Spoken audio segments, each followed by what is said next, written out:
de Giovanni, sino de un apuesto y joven mensajero que la había consolado luego de la muerte de su hermano Juan. Cuando César supo la noticia, se molestó como era de esperarse. El mensajero pudo haber huido, pero prefirió solicitar la piedad del Papa. Esa fue una mala movida. Poco tiempo después, el suyo fue otro de esos cuerpos extraídos del Tíber. César había actuado de nuevo.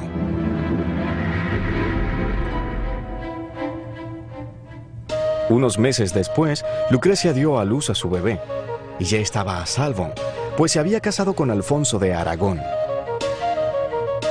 quien era hermano de la esposa de Jofré, que a su vez había sido muy generosa con los jóvenes Borgia. Sin embargo, era una atracción genuina. Por primera vez en su vida, Lucrecia era una mujer felizmente casada. Pero su amor por Alfonso no disminuyó el excesivo control que César tenía sobre ella. César a veces viajaba grandes distancias solo para pasar una hora en privado junto a su adorada hermana. Estaba obsesionado con ella. Le gustaba imaginarse cosas que pudieran divertir o complacer a su hermana. Uno de esos eventos fue el tristemente célebre Banquete de las Castañas. El Banquete de las Castañas fue la orgía para acabar con todas las orgías. Fue organizada por César en el Palacio Apostólico. Y cualquier persona relativamente importante estuvo ahí, sobre todo mujeres. Además contrató a 50 prostitutas honestas, que me parece un nombre maravilloso. Hubo comida, bebidas y un ambiente muy alegre. En la primera etapa de la orgía, la gente bailó vestida. Luego bailaron desnudos. Y después, a media luz, las castañas fueron arrojadas al suelo y se esperaba que los que estuviesen desnudos, en especial las prostitutas honestas, las recogiesen. Luego, para el gran final, se trajeron finas prendas de vestir que serían otorgadas para el primer, segundo y tercer lugar. Premios que se otorgarían al hombre que pudiese copular con el mayor número de mujeres en un momento dado. No sé cuál fue el resultado de la competencia.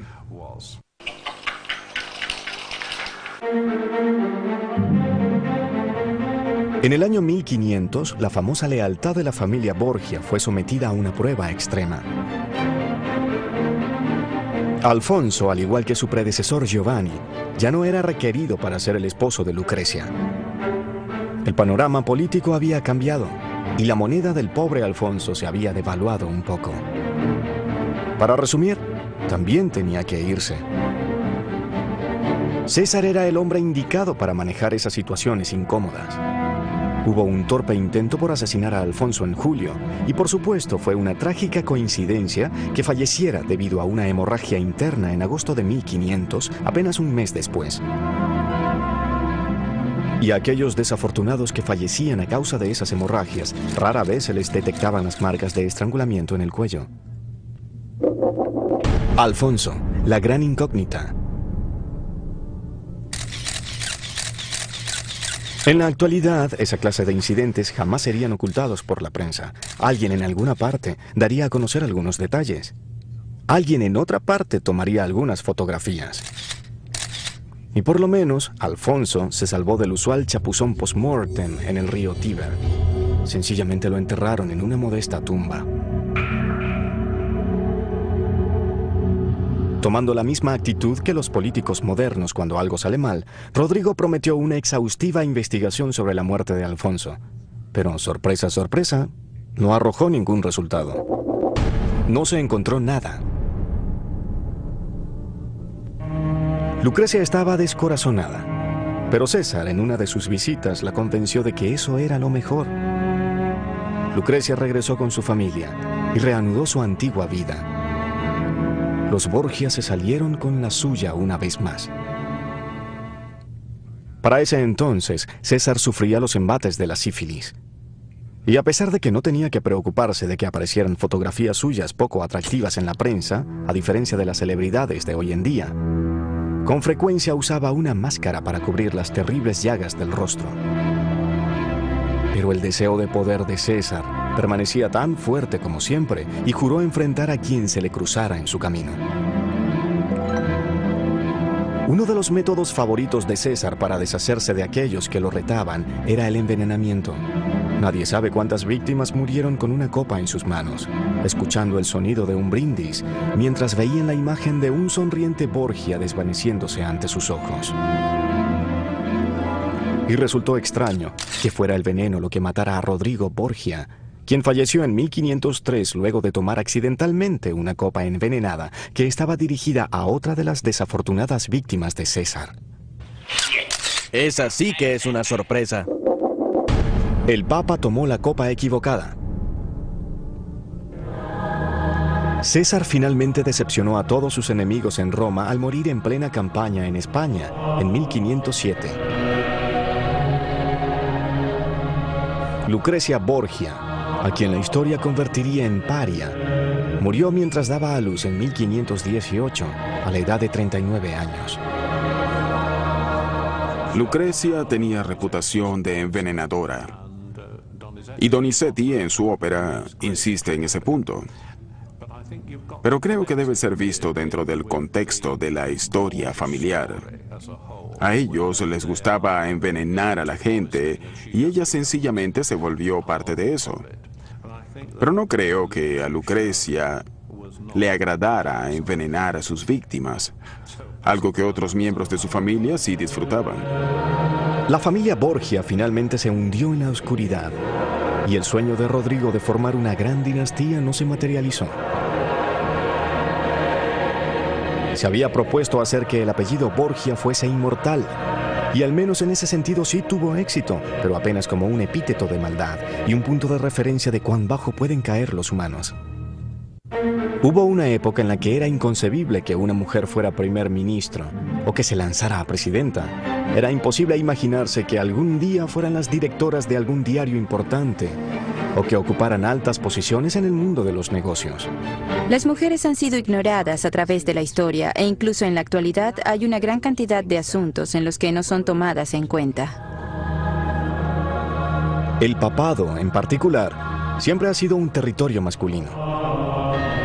Todos y cada uno de los papas, buenos o malos, honestos o corruptos, siempre han sido hombres. Un papa mujer, aún, es inimaginable. ¿Será eso cierto? ¿Acaso pudo ser posible que una mujer papa haya regido a sus seguidores sin que se dieran cuenta de que no era hombre? ¿Cómo reaccionaría la prensa moderna si una historia como esa llegara a sus oídos? Por todos los cielos, el Papa es una dama. Roma, a mediados del siglo IX, no era la magnífica ciudad de mármol de la época clásica, ni la Roma del Renacimiento con sus hermosos palacios e iglesias. En ese periodo de la historia, la ciudad estaba en retroceso. Lo único resaltante que tenía es que era el hogar del Papa, lo que la hacía el centro espiritual del cristianismo. Transcurría el año 857. A través de las calles de Roma se desplazaba una procesión y a la cabeza estaba el mismísimo Santo Padre, el Papa Juan. Era un extraño momento de gloriosa ostentación en una época oscura. Pero de repente el Papa detuvo su paso y se cayó al suelo. Sus asistentes corrieron a ayudarlo y se horrorizaron de ver al Supremo Pontífice llorando y gritando mientras agonizaba. Se solicitó la presencia de un médico. Había pánico y confusión. El Papa lanzó un grito aterrador. Enseguida, las empedradas calles se cubrieron de sangre. Acelerada y cuidadosamente se le retiró el hábito al Papa. Un gran silencio producto del choque se apoderó de la escena. Fue interrumpido por el llanto de un bebé. El Papa acababa de dar a luz en las calles de Roma. En la actualidad, esas fotografías se hubiesen vendido por una inmensa cantidad. Por favor, otra fotografía, solo una más. Santa Madre, el Papa da a luz. Esta es entonces la historia del Papa Juan, quien resultó ser la papisa Juana. una mujer que hizo el trabajo de un hombre en un mundo masculino. Juana siguió siendo una figura controversial en la historia de la religión mucho después del siglo IX. Aún se debatía sobre Juana durante la época de la Reforma, cuando los protestantes se separaron de Roma. Los protestantes acusaban a sus oponentes religiosos de querer borrar a Juana de la historia católica. Por su parte, Roma rechazó toda la historia y alegó que era una gran mentira ideada por los protestantes heréticos para burlarse de la Iglesia católica y desacreditarla. Eso formó parte de una campaña para desacreditar a la Iglesia. El papado en realidad no era nada popular y los reformistas pensaron que el papado no estaba de acuerdo con las escrituras. De modo que cualquier historia que le diera un duro golpe al papado era muy útil y fue utilizada de una manera muy polémica por los reformistas para tratar de abatir la antigua iglesia. Pero también debemos recordar que esa historia llegó a ser muy popular entre los seguidores del cristianismo antes de la Reforma, y cerca de 1400 de ellos colocaron un busto de Juana en la Catedral de Siena. Si la historia no era verdadera, ¿por qué la calle en la que la papisa Juana dio a luz fue rebautizada con el nombre de Vicus Papissa, o calle de la mujer papa?, preguntaban los protestantes. Incluso Martín Lutero, el gran reformista de la Iglesia del siglo XVI, dijo haber visto una estatua en Roma dedicada a Juana y a su hijo. El mayor problema al que se enfrentó la Iglesia romana al tratar de negar la historia de Juana fue que sus voceros no se ponían de acuerdo. Mientras algunos negaban que hubiese existido, varios devotos católicos explotaban la leyenda para su propio beneficio. Antifeministas dentro de la Iglesia promocionaron la historia de Juana como una lección que advertía lo que podía ocurrir si las mujeres